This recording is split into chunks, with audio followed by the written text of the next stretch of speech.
آج میں ایک ایسے نئے اور خطرناک موسمی واقعے کے بارے میں بات کرنے جا رہی ہوں جس کا نام ہے کلاؤڈ برسٹ۔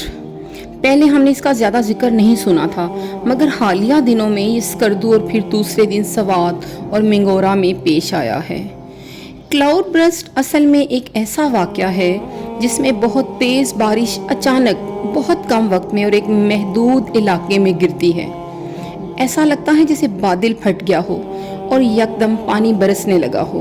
یہ عام بارش سے 10 گنا شدید ہوتی ہے اور زیادہ تر پہاڑی علاقوں میں پیش آتی ہے۔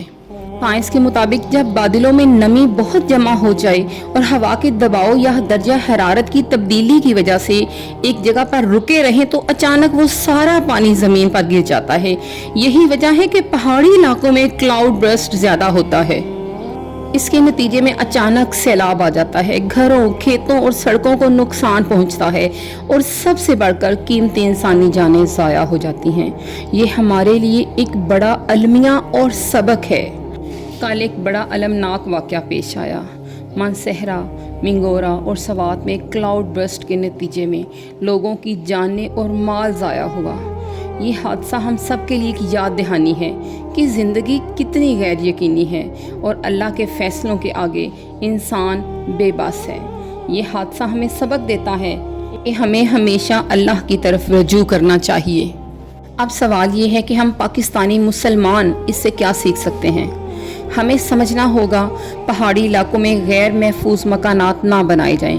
حکومت کو بر وقت اطلاع دینے کا نظام مطلب کہ ارلی وارننگ سسٹم بہتر ہونا چاہیے۔ درخت زیادہ لگائیں تاکہ زمین پانی جذب کر سکے، اور سب سے بڑھ کر ہمیں اللہ کی طرف رجوع کرنا ہوگا، کیونکہ یہ آفات صرف سائنسی نہیں بلکہ یہ ہمارے لیے ایک وارننگ ہے۔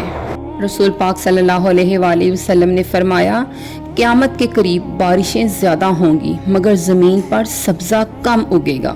یہ حدیث پاک ہمیں سوچنے پر مجبور کرتی ہے کہ ہم نے فطرت کا نظام کتنا بگاڑ دیا ہے۔ قدرتی آفات ہمیں جگانے کے لیے آتی ہیں، ہمیں بدلنے کے لیے آتی ہیں۔ اللہ پاک سوات، منگورا اور سکردو کے تمام متاثرہ مسلمانوں پر رحم فرما جو اس دنیا سے چلے گئے اس حادثے میں۔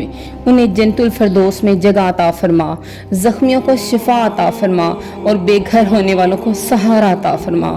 اے اللہ پاک، ہمارے ملک کو ہر آفت اور مصیبت سے محفوظ فرما اور ہمیں اپنی زمین اور اپنے دین کی حفاظت کرنے کی توفیق عطا فرما۔ آمین یا رب العالمین۔